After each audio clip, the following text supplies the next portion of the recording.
helped me to reach 2,000 subscribers. I felt the floor tilt under my feet the moment I opened the journal. The first page was nothing extraordinary at first sight, just my wife-familiar handwriting curling softly across the cream paper. But then my eyes drifted to the bottom of the entry. One name, a name that was not mine, written almost tenderly, as if whispered, as if it belonged there.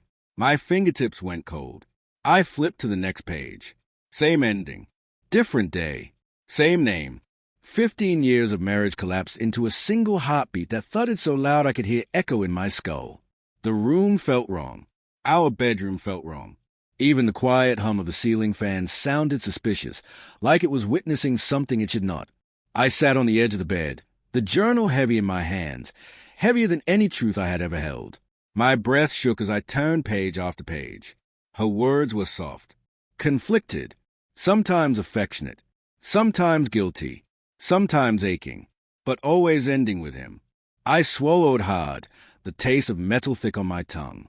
Every line pulled me deeper into a world I did not know existed, a world she had built beside me, behind me, around me. My phone buzzed. Her name lit up the screen. I froze. I let it ring. As the vibration faded, the journal sat open beside me, like it was breathing, like it knew its power, like it knew it had undone something sacred. When she came home later, I could not look at her the same. She walked in humming softly, setting her purse on the console. My chest tightened. She kissed my cheek, warm and familiar. Her perfume wrapped around me. It made my stomach twist. "You hung around at home today." She smiled, brushing my shoulder. "Everything all right?" My voice scraped as I answered. "Where were you?" She blinked. "At the office." "Why?" "You look pale." I watched her face, the subtle shift in her eyes. Not guilt, not fear, just concern, as if she truly believed she was exactly who she said she was. Maybe that was the worst part. The ease, the comfort, the practiced truth. At dinner, she spoke about her day. I heard nothing. My mind rewound everything. 15 years. Every argument, every apology, every unexplained late night. Every moment I had dismissed because love had taught me to trust without questioning. Later that night, when she stepped into the shower, I went back to the journal. I read more slowly this time, letting each sentence seep in. She never described him directly, never said what they had done, but she wrote about how he made her feel seen, how she felt alive when she spoke to him, how she felt guilty for not being able to stop thinking about him, and always the same name. I threw the journal shut, my heartbeat pounding against my ribs. The mirror across the room reflected a man I barely recognized, eyes darker, shoulders tense, a quiet storm gathering inside me. When she came out wrapped in a towel, I could not hold it in anymore. "Who is he?" My voice cracked. She froze. "What?" I held up the journal. Her face drained of color so quickly it frightened me. "Where did you find that?" Her whisper cut like a blade. "In your drawer." She sat down slowly, her towel clutched tightly. "I was going to tell you." My jaw clenched until it hurt. "Tell me what?" She swallowed. Her eyes glistened. "It did not start the way you think." "Then explain it." She closed her eyes. "He was a friend, someone I talked to when I felt lost, when we were drifting, when you were working late nights. I never meant for it to go anywhere."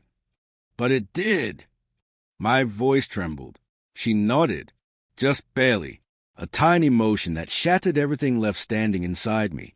I felt something break, a small, final sound inside my chest, like a thread snapping. I tried to end it. Her voice shook. "I did, but I could not stop thinking about him, and I hated myself for it." I stepped back, the air thick and suffocating.